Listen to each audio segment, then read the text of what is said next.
Now, we're less than 24 hours away from the casting of the first votes in the first stage of the 2024 US presidential election. In Iowa, Republican voters will gather across the state for its caucuses to kick off the party's nomination process. The former US President Donald Trump begins caucus day with major momentum to win. Other candidates, such as Governor Ron DeSantis and former Governor and Ambassador Nikki Haley, are competing to become the Republican candidate.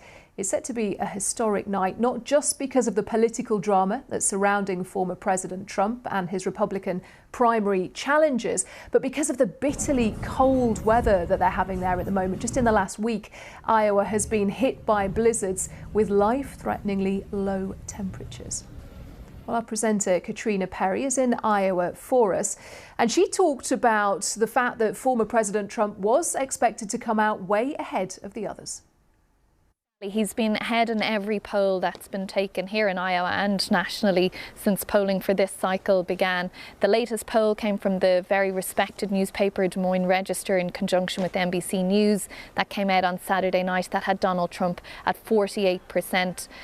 Behind him, Nikki Haley on 20%. So more than twice the number of people who say they'll vote for Nikki Haley are saying they're going to vote for Donald Trump. And that poll is traditionally very accurate. Interestingly, it often is an outlier poll, and whoever tends to win that poll and win Iowa does not go on then to win the presidency. But Donald Trump this time round is setting to break a whole pile of records here in Iowa. He wants to win the poll here by a margin that has never happened before, to send a signal to the rest of the field, the rest of the country, that he is the Republican nominee, notwithstanding legal challenges and everything else that he is dealing with at the moment, that he intends to fight for and, he would say, win the seat in the White House, the seat at the Resolute desk in the Oval Office in the election come November. So a fierce contest on here, even though it would look, for all intents and purposes, that the result at this point is a done deal, but you can't ever say that in American politics.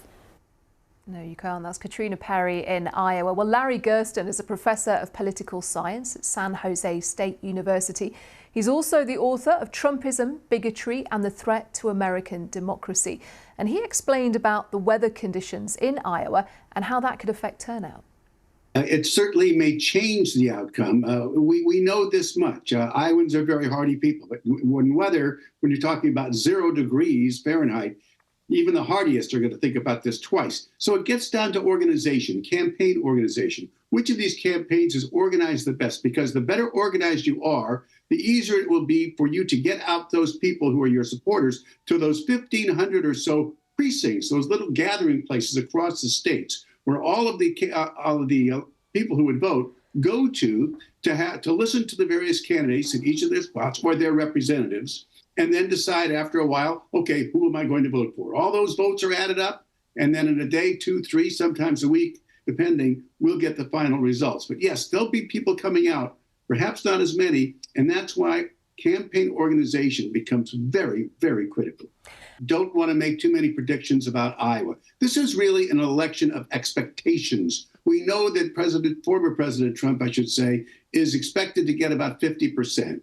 If he exceeds that greatly, that makes it much easier for him to go on to New Hampshire, South Carolina, and wrap this nomination up very quickly. If he's below 50, let's say he's at 45 or 43, then he has not met expectations, and that would hurt him. The same thing goes with the others. If Nikki Haley has a strong second, let's say gets up closer to 30% instead of the 20% the polls show her now, that will invite a lot of money and a lot of interest, buzz, if you will, for New Hampshire, where she's only 7 points behind right now. So it's not only about the numbers and who wins and who loses and what place, but it's also the expectations for each of the candidates going into this very important first election. So you're having 40 delegates out of 2,500 who will be selected. So it really doesn't matter mathematically. But the idea, let's say, that Trump faults in some way and doesn't do so well or does much better, that will set the tone. And when you're talking about races early on,